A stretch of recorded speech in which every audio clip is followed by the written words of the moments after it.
thank you guys for coming to see this. I'm actually very excited personally to absorb some of this knowledge from Sam and Richard here, who both have lots of experience in their specific subset of this space. So selfishly, I'd like to benefit from the knowledge that we're going to mine out of them myself. And I'm also excited that we get to share this with all of you guys. Sam and Richard and I have been stoked on this presentation for the past couple weeks. And actually, we were bummed that we had to wait until Chinese New Year was mostly over because we all wanted to do it even earlier. But so I'll introduce myself first. I'm Chris Rawlings, the founder and CEO of Judolaunch. Judolaunch is a platform that helps Amazon merchants expand to new countries. The main portion of that we cover is the launch section of that. So getting traction for your products or your product line in new countries. And I'm here with Sam and Richard. So Sam, you want to go first? And yeah, absolutely. Thanks, Chris. I appreciate it. I'm Sam. I work with Flexport. I run business development here. Based actually out of our Atlanta office. I started a couple of years back in operations, working primarily on Amazon accounts, actually. And actually the premise of Flexport was built upon our CEO, who was an Amazon seller, had a tough time with international logistics, which we'll cover a little bit here today. And have worked very intimately within the Amazon markets. And now I run our Amazon division here based out of Atlanta with several others. And just really excited to learn more from Chris, from Richard. And I really appreciate you having us on. Solid. Richard, you want to give a little intro? Hi, everyone. I'm Richard Gilbert. I'm with Payoneer. I head business development and partnerships for Payoneer in North America. Payoneer is a cross-border payments company. I started with the company about 2 years ago now. When I first came on board, and by the way, with respect to payments, we focus on any type of cross-border payment for any type of company. But our principal focus and what our team here in North America really is focused on is e-commerce and specifically Amazon sellers. I would say that our team has probably spoken to thousands of US-based Amazon sellers. And one of the interesting things that we found is that many of the ones that we speak to are very satisfied with just selling on Amazon.com. And so I have made it sort of my mission, my personal mission, if you will, to develop partnerships with companies like Flexport and Judolaunch and really educate myself on why a seller needs to consider selling internationally and what are some of the potential hurdles or misgivings or reasons why these sellers aren't selling internationally, and try to educate them, inspire them to really consider selling internationally, because the opportunities are really just so significant. And that's really I think the purpose and the mission, and what all three of us really want to talk about during this next hour is really providing our own sort of thoughts and ideas and inspiration around, the opportunity to sell internationally. Awesome. That was kick-ass. And made me even more excited about this whole webinar here. So why don't I lay the groundwork here? I think I've got a unique perspective on this, being that it's our main focus is international expansion itself. Being that we cover the launching section for Amazon businesses expanding abroad, we inevitably end up getting questions in all kinds of other areas as well, including logistics, including finance, including entity formation and tax liability or tax compliance and product compliance. And what I've found in general is that basically two things: that sellers, number one, feel that there is an enormous amount of work and effort that they personally, as either the founder, the CEO, or the chief business development officer, whoever it is that's in charge of this horizontal expansion, they feel that there's an enormous amount of work to do, that they'd have to hire a bunch of people, or they have to learn a bunch of new things. And that's just simply not true now. And it's only not true because in the last just couple of years, a ton of tools and resources have come out that make this actually very easy and allow sellers to automate all of the things that I just mentioned. So that's why this is kind of like a big, scary, hairy beast to sellers, because everyone is afraid of these things. Figuring out logistics, figuring out tax compliance, and I feel like half of my job personally is kind of unmasking that beast and just pointing sellers to the resources that they need to completely outsource and automate, all of these things. Uh, and once you know the path, it's actually, you're in a really good position, because this is the perception of a merchant who's selling just in their home domestic marketplace. A lot of the sellers we work with are based in the US trying to expand out of the US. So I'll use that as an example. But a lot of sellers are in this position where they know that there's a huge opportunity out there, but they're scared that it will take a huge amount of resources. So that's one thing that we found, that people's perceived barrier to entry for global expansion is really big. And I'd say that the other thing is that we've found that it's a unique point in time in history of commerce in general, that this has become something that not just gigantic Fortune 500 companies do, or huge public companies or brands can do, like Nike or whatnot, but has just now become something that is one of the best opportunities for a medium scale, small to medium large scale e-commerce brand to expand in general. And when you zoom out and look at the whole big picture, and I know this being a brand owner myself, before I founded Judo, I was running a global brand of spinal products. And when you zoom out and look at, okay, if I want to horizontally expand my business, what are the ways I can do that? Well, I can keep coming out with new products and new lines of products and expand my product line, which of course means new R&D, new manufacturing management, new manufacturing relationships, possibly new packaging, new branding, new launches, and all of that. Or I can expand my channels for my existing products. So that could be domestically. Maybe you're expanding from mostly your own web store to Amazon, or from Amazon to Walmart, or from e-commerce to physical retail. You can do all of this and expand your business horizontally with your existing products. But another way that's very undervalued is horizontal expansion through other geographic channels. And that's the one that we're focusing on during this call. We're going to try to unmask the beast in all of those categories that I just mentioned, to hopefully, one, show you guys what a serious opportunity it is to expand to new geographic channels, new geographic marketplaces, and two, give you guys the resources and the knowledge that you need to have at least a clear path on how to do that. So let's kick it off. This is basically going to take the format of me asking questions to Sam and Richard that hopefully spark really interesting conversations. And I'll also be monitoring the question thread in the live stream. So if you have a question, feel free to drop it there.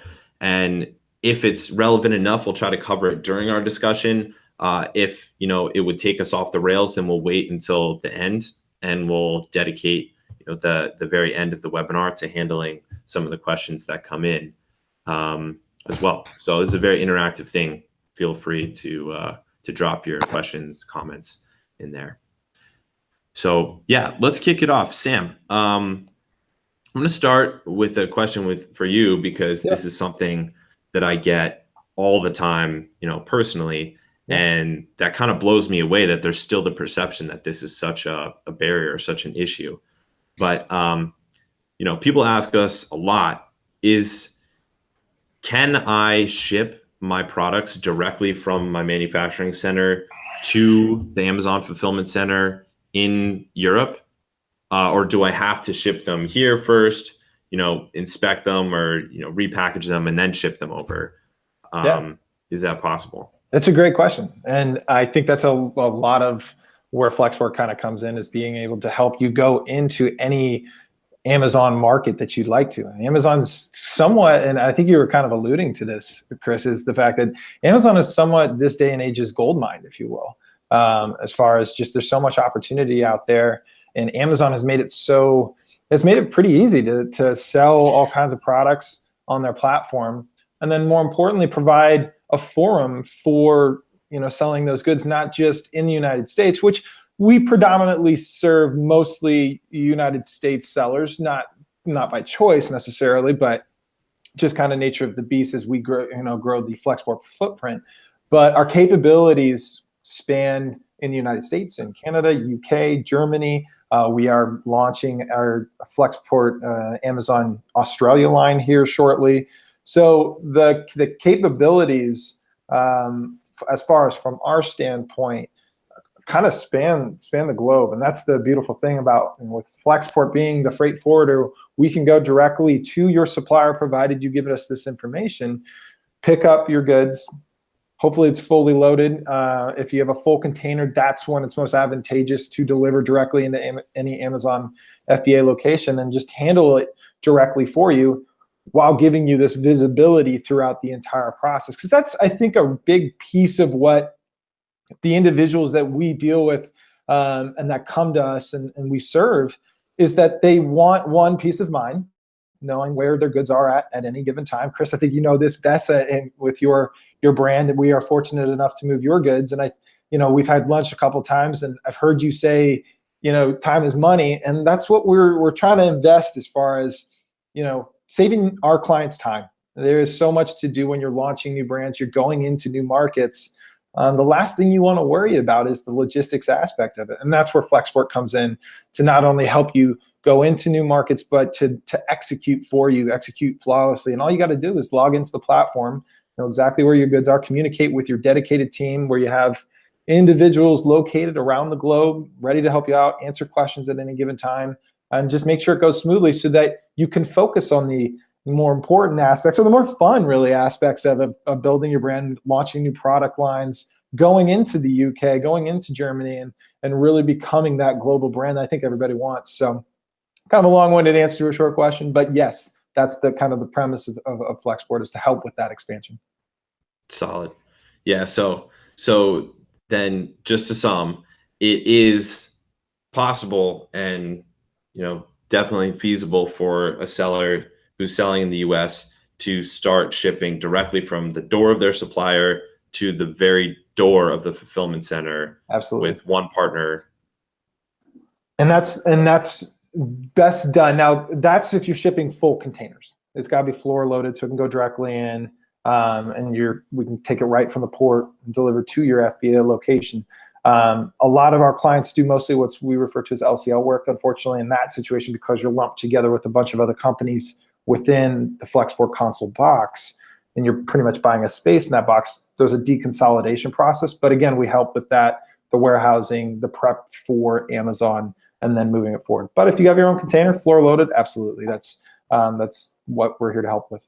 Okay, for those sellers that are LCL, less than container load, meaning just single pallets. Yes. Can those sellers also just completely outsource the whole process of getting their inventory from the very door of their supplier to the very door of the fulfillment centers there?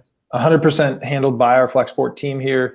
That's the in-house effect of it, if you will, because Flexport's actually not only, and I would throw in customs as well, because customs is probably one of the toughest parts of shipping. You have to have all these documents in order, and got to make sure they have the right, harmonized tariff codes that come with these duties that you have to pay. A lot of it's US based, but that's part of that hairiness of going into the UK and not really necessarily knowing what that's going to be. But being able to keep that all in-house under one roof, if you will, the movement of it, the customs clearance aspect of it, warehousing if you need it, and then the actual final steps into your Amazon FBA location, all handled by Flexport. And it's somewhat that one-stop shop to help with the entire process. And you're communicating with just one dedicated team, the traditional way of freight forwarding, if I may, is you have multiple points of contact. So, you want to move LCL versus FCL. That's two different people that you have to talk to. If you want to, move air freight, that's a third person you got to talk to. Customs brokerage, another person. So a lot of people that you, as the client, have to track down to have these conversations. Whereas Flexport, we give you the team. They are coached and educated up on the entire breadth of the industry, so they know air, LCL, ocean, whatever it is. You get a dedicated customs broker that's going to help you with the clearance process. We keep things moving. So it's all in one house. You know who to talk to. It just keeps everything simple and transparent, really. Yeah, totally. You and I were talking about how, because my, full disclosure, my brand uses Flexport as our logistics partner. One of our first ones too. Yeah. Well, so I mean, just putting myself again in the seller's shoes, I remember when I was first trying to expand the brand from the US to international markets, specifically Europe was the first one we wanted to attack. My biggest question was, what are the registrations that I need from a logistics standpoint, from a customs clearance standpoint, and from a tax possible standpoint, that I need to do that are different from the registrations that I need to go into the US. Can you touch on that? Yeah, absolutely. So that's actually a capability that we've been working on here at Flexport. That's the hardest part, and what we actually get most of the questions on is, what does that VAT and the EORI look like, and getting that all set up. Who's the importer of record when you go into the UK? And we have a full customs team as well as a compliance team based in the UK that can help with all that setup. But a lot of it also was meeting you, Chris, and your team and the services that you provide with that documentation, that legality, if you will, and partnering with you guys. And that's what we have agreed upon, is in the sense of, this is something that's way more in your guys' wheelhouse. Our team can handle it, the customs aspect of it, but why not partner with someone who's so focused and does such a really good job within this, especially the Amazon realm. That is, I think, one of the most advantageous things, is not only leaning on our internal team here, but also leaning on external who can, your team provides us a lot of value in the sense of knowing, the market updates and everything, maybe things and catching things that we don't necessarily always catch ourselves. So that's what is so exciting for us, is being able to work with great partners such as yourself, to understand, to keep it kind of up to date as well with the changes of that URI and everything that's going on in that area of the world. Yeah, because it's certainly fast changing. Oh, yeah. It's insanely almost daily, and just all the day updates that get rolled out and whatnot. So yeah, it's super rapid. Awesome, man. Yeah, that's a great answer. And I mean, since we're digging into some of the legal and like regulatory stuff, that again is one of the biggest fears and some of the most frequent questions that we get. Let me ask you a question, Richard. And this is probably the question, possibly it's definitely in the top 3 questions, most frequently asked questions that I hear from sellers is, do I need a local entity? Like, I have a domestic entity. Do I have to set up a foreign entity in order to start selling in, let's talk Europe specifically right now? So I think the answer to that question is, first of all, no. I think the beauty of what Amazon has created in terms of its platform is that they've made it so simple for companies to expand internationally and do so with a virtual presence. And I think that's probably the essence of the answer right there, is that by virtue of what Amazon has created, specifically with FBA in Europe. So if you sign up for Europe through their EFN program, you can essentially sign up as a US-based business and completely operate your business virtually.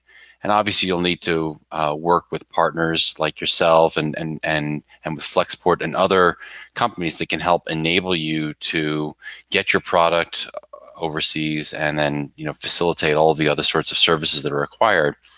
But the whole notion of being a virtual business is very much possible, and that includes the concept of setting up the lack of a need to set up a domestic entity. If that were in play, I mean, essentially, you would have to set up domestic entities not only in the UK, but if you expand pan-European, you'd have to set one up in Germany, in France, in Spain, in Italy, and of course, if you did pan-European, possibly even also Poland and the Czech Republic, where there are distribution centers as well.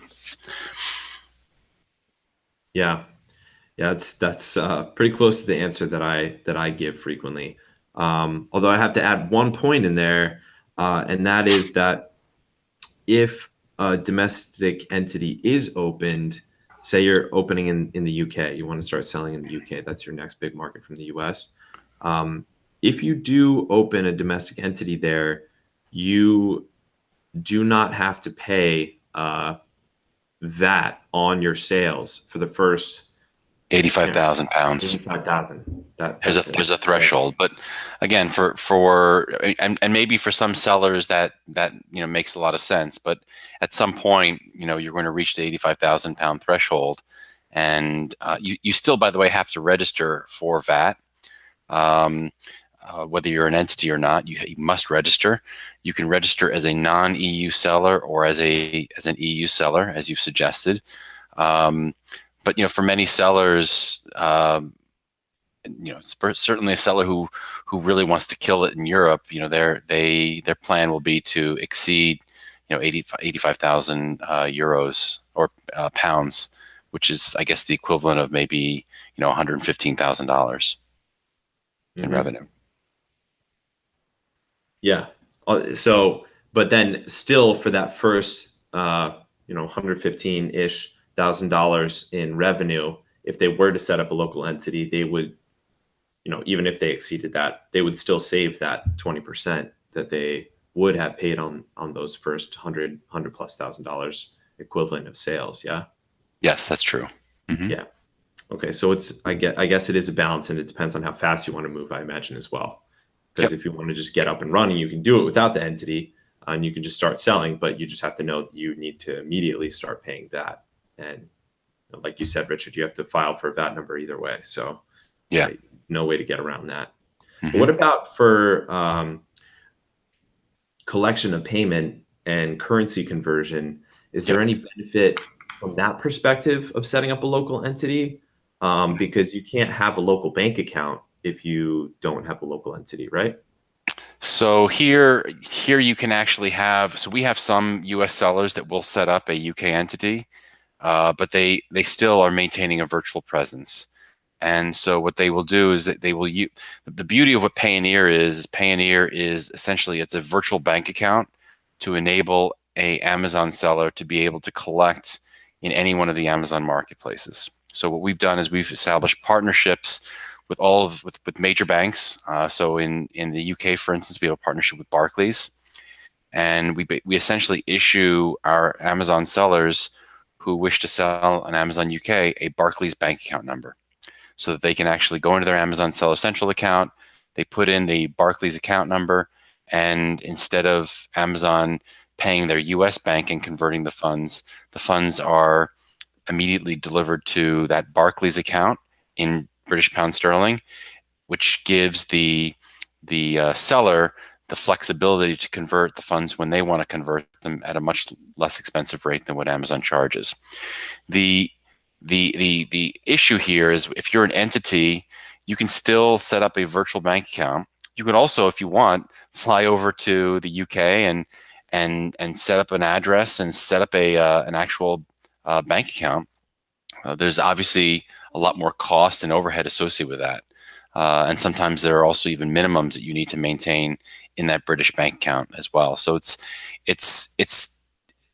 for a company that wishes to maintain a completely virtual presence, there really is no need at all to set up an actual physical bank presence, nor a physical presence, other than maybe if you want to have a virtual entity. Yeah, I mean, and I'm definitely personally of the attitude that time is a factor when expanding. Your competitors are thinking the exact same thing that you are. So the faster you move, the quicker you can get a big chunk of that market that you're going after.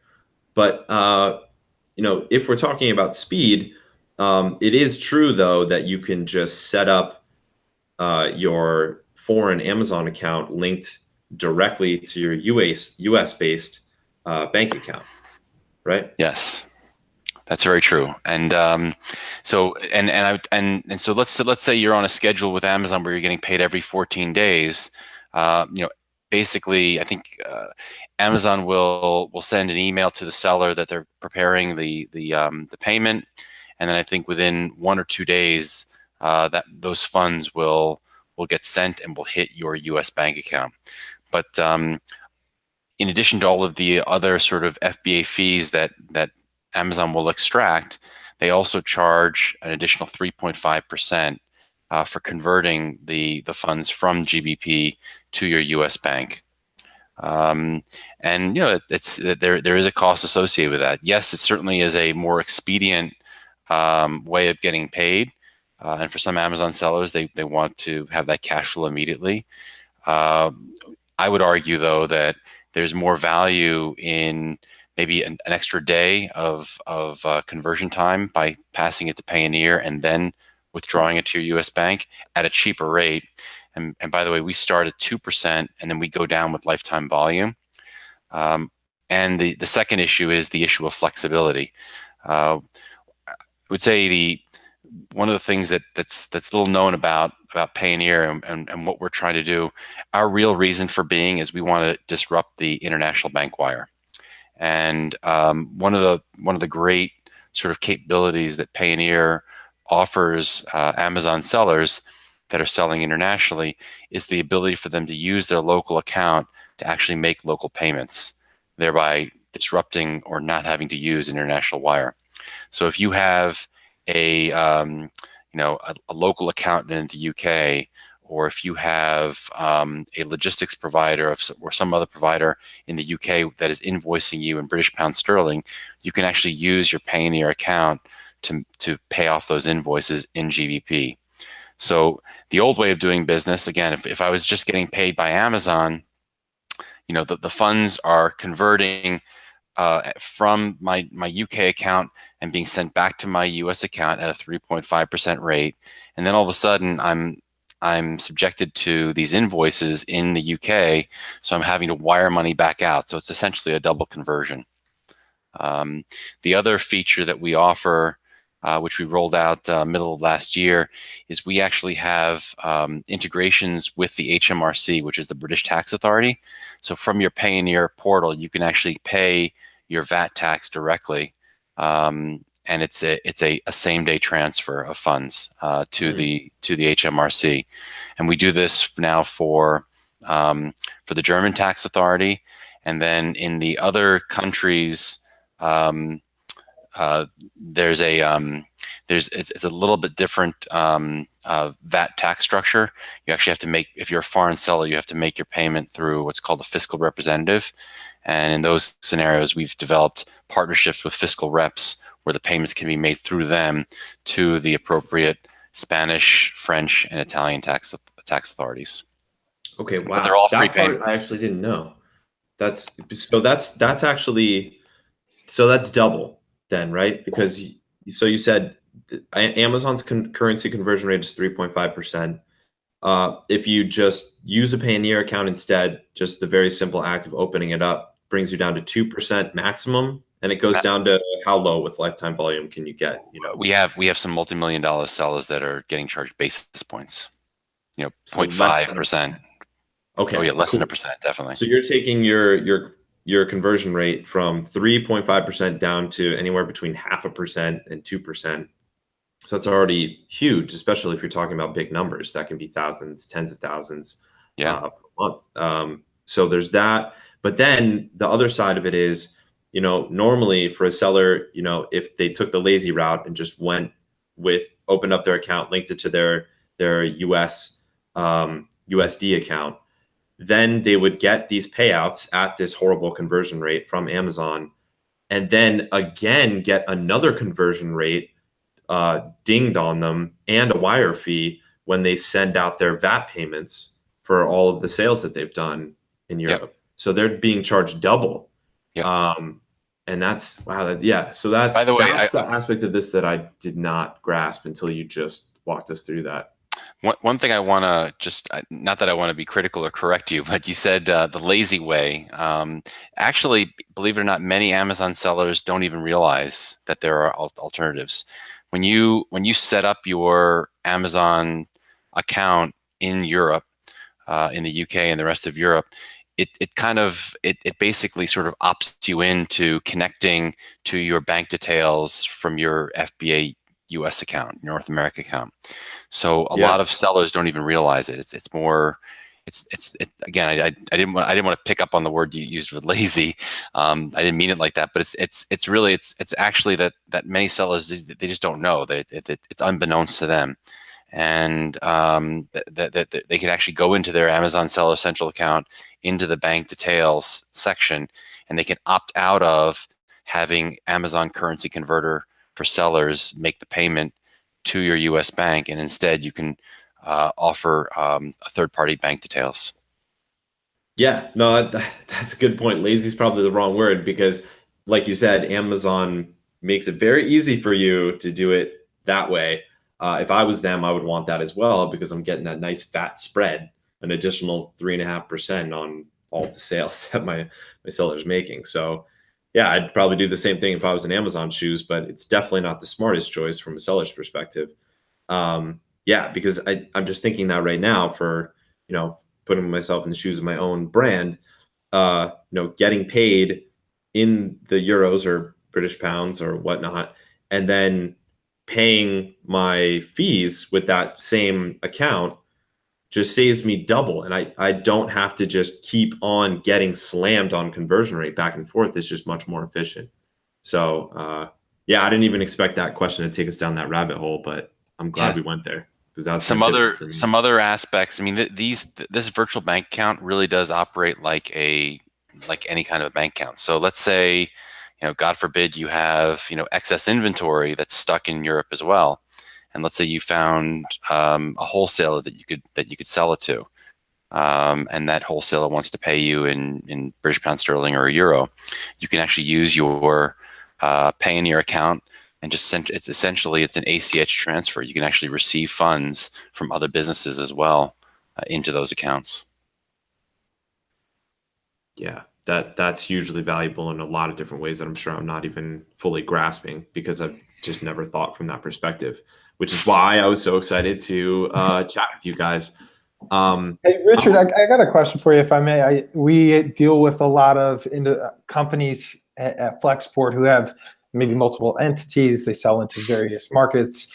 Do you have tips or tricks on like how to set that up for companies that maybe have subsidiaries or multiple, different LLC formats that are going into various FEM markets? Anything like that? Any tips or tricks, like I said, that could help out? That's a little bit out of my bailiwick of tricks that I have in my hat. Okay. I'm not trained as a lawyer, so I don't necessarily know. It's only from what I've gleaned, having interviewed dozens of different successful sellers. Gotcha. Is it one account just for all of them though? If you have those different subsidiaries, are you allowed to just have one Payoneer account for that? So sellers will do a variety of different things. Some of them will have multiple Payoneer accounts so that they can keep everything segregated. Gotcha. We also have a feature. Some of our, even though it's kind of against terms of service, many sellers do have multiple Amazon stores, and so we've built a feature where you can actually manage from one Payoneer account multiple sort of sub Payoneer accounts to manage all of your different Amazon stores. So essentially, every Amazon store would be allocated a Payoneer account, but you can actually manage them all under one sort of master account. That's really cool. That's awesome. Sorry, Chris. Curiosity got the best of me there. That's good. No, that's exactly what we need. More of that. I'm also keeping an eye on the comments here, and we had a question that's pretty applicable to you, Sam. Okay.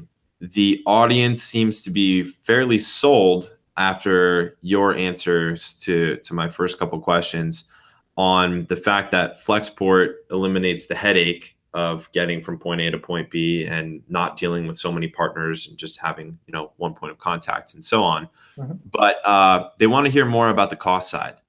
Yeah. So how does the cost compare to the alternative? How does Flexport help you save costs? Yeah, absolutely. Great question. And I think I would start by saying that transparency really is king, and a lot of the best feedback, and I'll be happy to talk about direct costs. Absolutely. We're very competitive with it. But there's nothing that I think overarching, there's nothing that replaces knowing where your goods are at any given time, having that visibility, because when you ship with your supplier's forwarder or you ship with another forwarder that doesn't give you that transparency, it's pretty easy in that, call it that customs process, where maybe it's not, you have to outsource your customs from the actual importation and then getting it on a truck to your final destination for Amazon. There's a lot of hands that it's going through there. And what happens is anything screws up, gets squirrely, that's charges, that's money. And so to me, that's costs that you don't necessarily think about on the front end of things. It's kind of like, I just need to get my goods to Amazon, ONT8 Moreno Valley right now, or into, the UK right now. Let's just keep moving it. So you don't necessarily think about how transparency saves you. Now, on the cost side of things specifically, our rates are extremely competitive with all the other rates out there. We work with the best partners in the world that get us better procurement or better spacing on the vessels that we're sailing with. To be very honest, as far as air freight works, we're a freight forwarder. So anything below, call it 200 kilos, is probably going to be better served, in all honesty, by a courier service, a DHL, a FedEx, or some, of the companies of those nature. They'll probably get you a little bit more. And our team, in all honesty, it's a true partnership as far as Flexport's concerned with their clients, because you send in a freight quote, we'll tell you, hey, by the way, you probably get a better rate with DHL. Once you get above that 200K threshold for air freight in particular, then we become a better partner for you. On the ocean freight side, we're happy to help out with pretty much anything. 200K, again, is more along the lines of freight, but the technology enables us to give not only better pricing, but get better partnerships with faster sailing times, getting your goods into the various areas of the world quicker. And again, it comes with that dedicated team. So the cost is not necessarily always what you see on, the quote that's provided. It's also what you see on the back end. And I'm sure I see you rolling your eyes there, because I'm sure you've had a few experiences where what you are promised on the front end is not always necessary what you get on the back end. But the beautiful thing about the transparency of our platform is, it's hard to hide behind the actual actions if we're walking you through, the entire process. Yeah, I'll add a personal note there, and this is just honesty. I'm not trying to sway anyone any way, but my own personal brand went through many different forwarding partners, and I was just fucking blown away by how old this industry is. It's super old. I felt like I was transported back into the 80s, and I was like, what? It's super weird. That actually does happen when you go into a forwarder's office with the filing cabinets and all that stuff. So you experience some of that. Fax machines, all that. Exactly. But it was actually really nuts. It's so many phone calls, so many different people sending emails to each other, doing things in a very inefficient way, and so many parties involved. I would be copied on these email threads with just tons of different people, and I was just really mind blown by that. And the reason I rolled my eyes when you talked about that quote thing is that this was just a recurring theme for us. We kept on getting a quote that looked amazing, and then by the end of the shipping experience, the final amount that we would pay would be many multiples of that. I'm not talking 10% more. I'm talking 200% more, 250% more, 300% more. It was insane. And I couldn't accurately calculate my per unit profitability because I never knew how much it would cost for my goods to get from point A to point B. And that was insanely frustrating for me. I think, and what I would love to add to that too is, so we get a lot of clients who come to us and say, hey, I'd love to get a pricing for call it LA Shanghai to Great Britain, wherever it may be. And our response, generally speaking, is we'd love to do that for you, but allow us to be more accurate for you. Allow us to be more actually transparent for you by telling us complete your shipment plan first in Amazon, then come to us, let's talk about it. And based off of what the actual FBA location of choice is, we can be more accurate with our pricing and not have to, exactly what you were saying, where there's nothing shady about the traditional freight forwarding and versus the way we approach things. We want to know where your supplier is located. We want to know exactly what FBA locations. If there's multiple locations, not a problem. That's still just one quote. And then we will execute for you once we get to a place where you're comfortable with the pricing, and then we would kind of move from there. So by enabling us to understand what your actual shipment plans are, we can be more accurate. We have auto quoting already enabled so that you get a rate almost instantaneously within certain trade lanes. In all honesty, it's not rolled out for every trade lane in the world. Sometimes we have to dig in a little bit more. But the premise being, you can send in a quote at any given time. We're going to give you as much transparency, not only on where the physical goods are, but what that actual pricing looks like with everything that's involved in moving those goods. Word. Yeah, awesome. Yeah, I think we definitely address that fully. So hopefully that individual has gotten their question answered. I've got a question. I'll start with Richard, but Sam, you're welcome to jump in here as well. Just because this is another very frequent one that we get, and I think it could lead us down a path that could offer a lot of value to the listeners right now. And being that you are involved, Richard, in specifically, working with international sellers. Like these are all sellers that are moving money from one country to another. That's kind of the whole point of Payoneer, as I understand it. What are the best countries for a seller? Say a seller is starting in the US. What's the next country they should look at, or the next market that they should look at? Yeah, we get that question a lot. And I will say, again, just the progression and having spoken with, hundreds of our clients, the typical progression is start in the UK. The obvious reason is because it's English speaking, and the localization that you need to do, which I'm sure you're very familiar with at Judolaunch, is quite minimal. We do get quite a few that because if they're selling in Amazon US, you're part of the North America Amazon Seller Central. So we do see a lot of folks expanding to Canada. The issue with Canada is it's just not a very large market, so the volumes don't tend to be astounding. But it's and so sometimes there's just some questions about how much exposure do you want to have in Canada if the returns aren't there.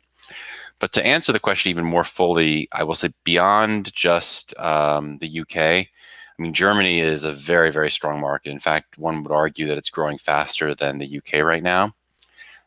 So that's really important to consider. And this is something that actually might surprise you a little bit. So this is one of my little tidbits. I have probably one of my best sellers, multi-million-dollar seller. He started with EFN, started in the UK, then gradually he did the progression. He went to Germany, and then he went pan-European. And I said, Alejandro, that's his name. If you were to do this over again, what would you do differently? And he said he would have started with Amazon, Spain, and Italy much more quickly than he had. His rollout was, again, it was UK, Germany, France, based on sort of the size of the market opportunity. What he found was the velocity of his selling efforts in Spain and Italy were much faster, and the growth of the ramp was much faster. And a lot of that was because there's so little e-commerce competition in those countries that basically Amazon FBA and Amazon Prime is de facto the e-commerce solution in those countries. And so he was able to actually, see a lot more velocity. Now, his product is more of an office supply sort of commoditized product.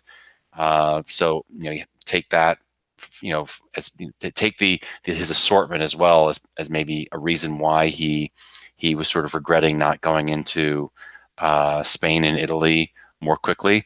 But I think the mere fact that there is less e-commerce competition, and because e-commerce adoption in those countries is a real opportunity, that Amazon is the juggernaut in those countries, and you should not ignore selling into those countries. That was the last thing I expected you to say, honestly. Spain. I was surprised by it too. Yeah. I did not anticipate that either. Yeah. Yeah. Wow. That is an interesting tidbit. And the other one I'll say is that we're getting a lot of new requests now for Amazon Japan. Amazon Japan is actually growing. That's where I thought you were going with that too. Yeah.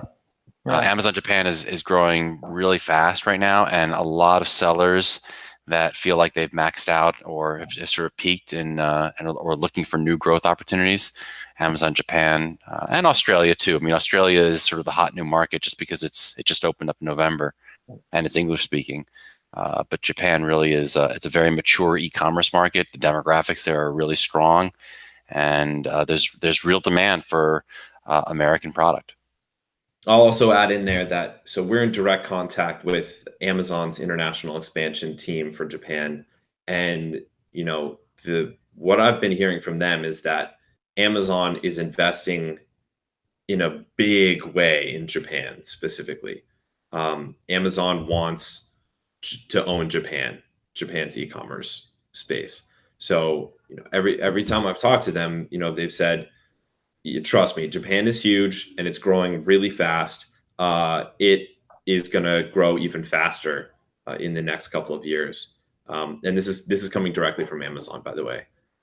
So yeah, I definitely think getting up and running and getting traction there sooner rather than later will pay off in a big way in the short term and also in the long term. But don't forget Italy and Spain. Yeah, no, that's actually, I honestly, like, after you saying that, I want to go back and like do my own assessment of those markets for my previous company and my brand. That's really interesting, and I know what you mean because while the markets might be smaller, like you said, if Amazon is the de facto place to go to get products and the competition is extremely low, then yeah, maybe in the US you're number 10 in your marketplace and you're doing whatever sales volume, but in Spain you could be the top dog, number 1. And so maybe it's a smaller market, but you can completely dominate it and potentially do even bigger numbers than you're doing in the US. So that's awesome. I love that. These are the kinds of little golden nuggets that we need to uncover here.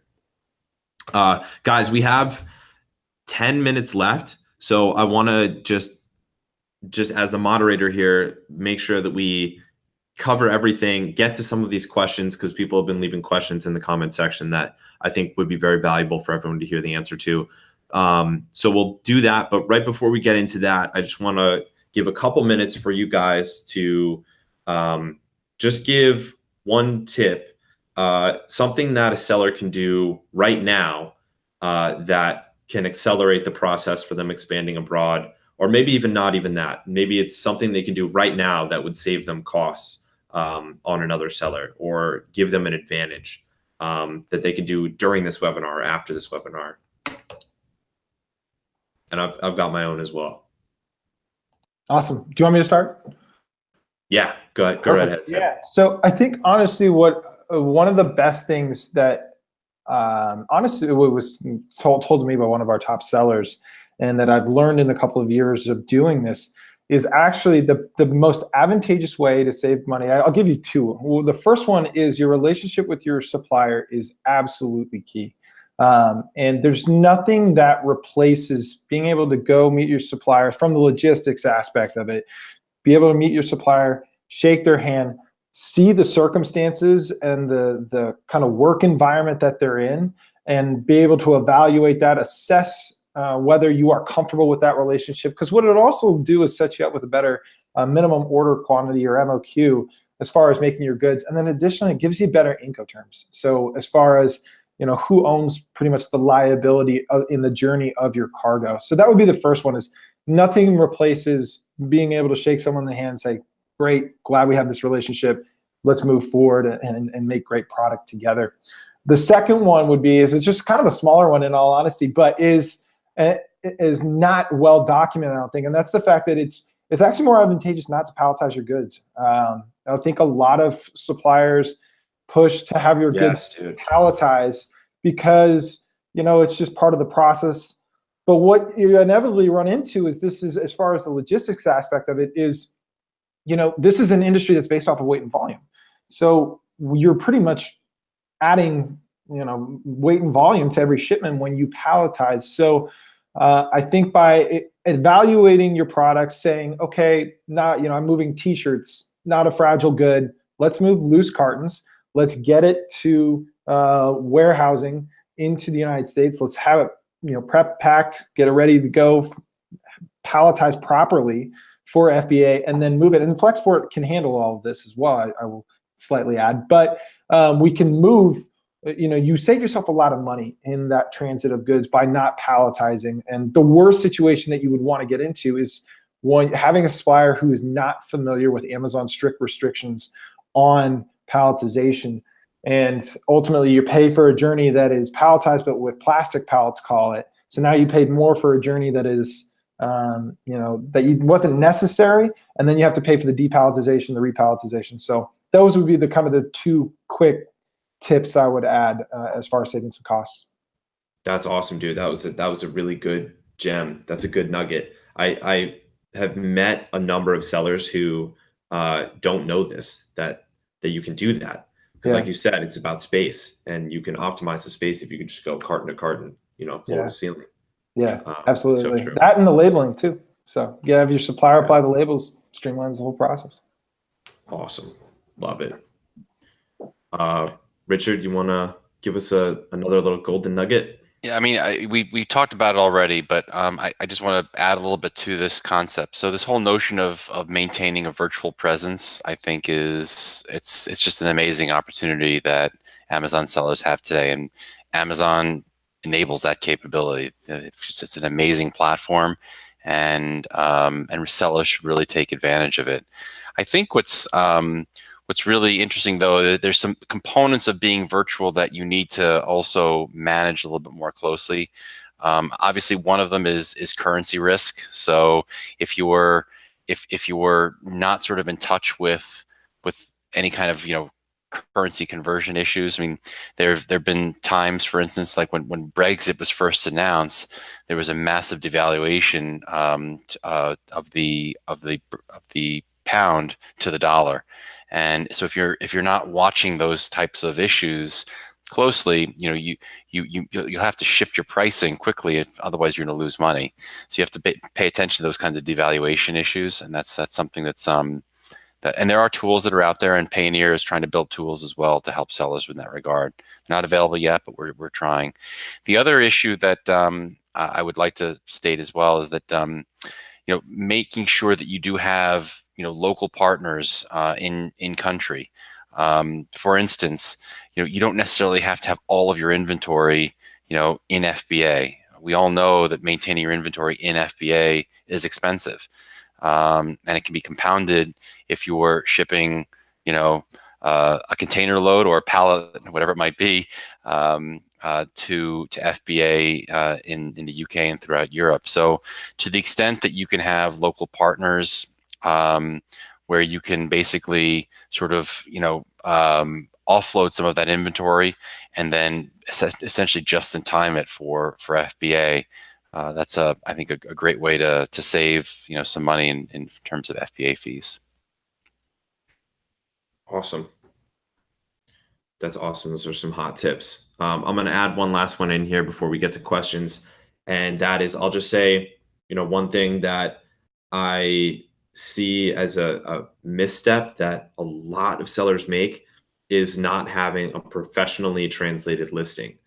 So if you're going to do, what Richard recommended and hit up Spain or Italy, I mean, first of all, you shouldn't even be thinking this, but if you're thinking you're gonna auto translate your listing, with Google Translate or something, you're way off base.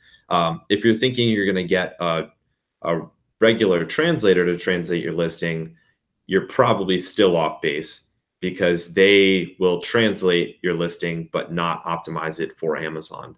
You want to get someone who knows Amazon SEO, who can translate your listing and interpret your listing for the local market. So not a word for word translation, but a reinterpretation and translation. And there are plenty of people out there who can do this. Judolaunch also does provide this service if you want to offload it and not source your own person. But I would say that's one of the biggest missteps that I see sellers make, is not having professional translated listings. Cool. All right, so let's hit up some of these questions since we're running out of time here. We've got one from Chad who says, does Flexport provide a UK ship from address to the Amazon warehouse? Yes, we do. And one of the beautiful things that I haven't necessarily touched on too much is when you get access to the Flexport platform, you have a litany of articles that's written by our amazing enablement team. We have a team that's solely dedicated to education. Part of that is a bunch of articles that walk you through how to set up your shipment plan, everything to coaching you up on the exact ship from address that you use. It's all on the platform, ready to go at your fingertips. So yeah, we absolutely help coach up on that. Okay, that's awesome. So also supporting the seller in creating the shipment in Seller Central, their Seller Central platform. Yeah, absolutely. So our team will actually reach out to you and reach out to our Amazon sellers, and we ask for a one-time view-in of your Amazon seller account. If you opt out, not a problem. We still have other ways to work, but ultimately, not only do you get the team, but you get all of this knowledge and these articles within the platform to help you out. Awesome. That's kicking. Okay, yeah, cool. Awesome. So that answers that. We got a question from Chad here. How, for Judolaunch, how exactly do your services help generate organic sales in the UK without PPC advertising? Okay, so yeah, so Chad, just to quickly answer that, Judolaunch runs a launch campaign for your product or your line of products in the marketplace. And what that means is we actually have a private audience of online consumers in all of these marketplaces that's segmented into different product categories. So if you're launching whey protein in Germany, we know to send out, your products to German gym rats. And so that gets you a ton of sales velocity very fast. Now, these are discounted sales, steeply discounted sales. So you're not going to be making a profit on these sales. The whole point of this is to get you the traction. So you're getting ranking for your keywords, you're getting, seller feedback on your account in the local marketplace. You're hopefully gonna get a couple of reviews out of it. You're just getting your local traction running quickly, instead of having to have no social validation at all, and you're sitting on page 20 of Amazon for God knows how long, trying to run paid advertising to it. This just ignites an explosion of sales really quickly, so you can accelerate that process. So that's how Judolaunch launch platform works. Let's see. We've got a couple more questions here. Is it possible for Flexport to help with China to Japan shipments? Says Ash. Yes, we are international freight forwarder, so we are very happy to help out with. We do a lot of what we refer to as foreign to foreign work. But yeah, absolutely happy to help out with that. You just log on, send in your quote request on the platform. Our team jumps in, and we'll take it from there. Awesome. Cool. We got we're just about at the end here, so I'm gonna just take two more questions. Let's see. Thomas is saying, how do you handle the occasional customer service questions in different languages?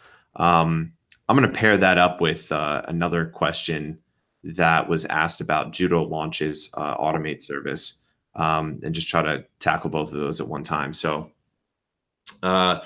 you are required, when you sell an Amazon EU account, to comply with Amazon's terms of service to execute customer service in the local language. So you're not allowed to provide English customer service to your Spanish customers, for instance, or English customer service to your German customers. It has to be in the local language. And that's part of what Judolaunch's Automate service does. So it basically takes control over the main aspects of keeping your account maintained. And that includes customer service, sending out VAT invoices, monitoring your seller feedback, monitoring the listings, monitoring reviews. And the customer support is done in the local language. So the customer support is done in Spanish for Spain. It's done in French for France, German for Germany. So with one subscription to the Judo Automate service, you get customer service in all languages in their local language. So you not only provide a stellar customer experience, but you're also compliant with Amazon's terms of service. And somebody else asked about the pricing. The pricing is very simple. It's a fraction of what you would pay to hire people for this service. It's for a seller operating in Amazon EU. It's a base cost of $900 per month plus a per ASIN cost that ratchets down as your ASIN number of parent ASINs increase. So it's easy to get a quote on that. You just submit a form on the website and you'll be sent a quote immediately. So, but that's the base. All right, guys. So that is it. I know we, could have talked for probably 4 or 5 hours on this subject, especially with the wealth of knowledge we have with the folks speaking here. But that we're going to have to wrap it up in the interest of respecting everybody's time. Before we stop the webinar, stop broadcasting, we're going to give Sam and Richard the mic and the screen so that they can show us how Flexport and how Payoneer works. So this is the official end of the discussion, content part of the webinar. But if you want to stay on, you just want to see a quick 5-minute demo session or screen share overview of how these platforms work that we've been discussing during this call, feel free to stay on and we're going to do just a quick demo for each one. So Sam, you want to start? I'm going to hand the screen over to you. Yeah, absolutely. Sounds good. Let me go ahead and share my screen. Can you guys see the Flexport platform there? I'm seeing it. Okay, great. Awesome. Yeah, so I think one of the biggest things that I would articulate about the platform, again, is, first of all, it really boils down to 2 things: technology and client service with Flexport. And obviously the technology is what I'm about to show you, but the client service aspect is really what separates us from our competitors, in the sense of you get this awesome transparency, but it's not just the transparency alone, it's the team that stands behind it. And so I actually always start, as beautiful as I think the platform is with all these great icons, which we'll go over real quickly, I always actually start in the bottom left-hand corner here with the Help Center. And the reason I do that is because this is where you find your dedicated team. Whoops. And this is ultimately kind of your help center that I was talking to you guys a little bit earlier about, the fact that we have a full breadth of articles here specifically for shipping to Amazon. We have these great articles that kind of walk you through creating your shipment plan in Amazon, all the way to your final delivery methods.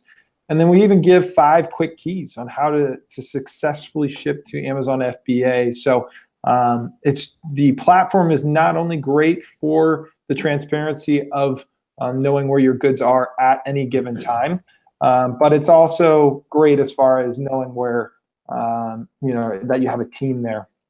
So I'm reloading the page there. So at Flexport, we manage by exceptions. And what we mean by that is every icon, you'll notice, has a different colored shipment. The blue icons represent shipments that are going well. And we're going to constantly update you with that satellite tracking of what's going on with that particular shipment.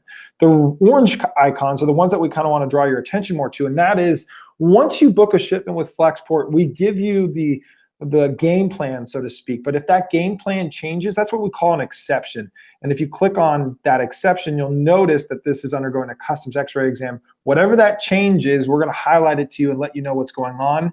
you'll notice right below it, if you're not one necessarily for maps or visuals, you just want a list of items going on, we populate your exception shipments to the top, so it's brought to your attention. So you can either click on, if you know the Flex ID or the naming convention of your specific shipment, you can click on one of them, or you can click view details here at the bottom of that specific shipment.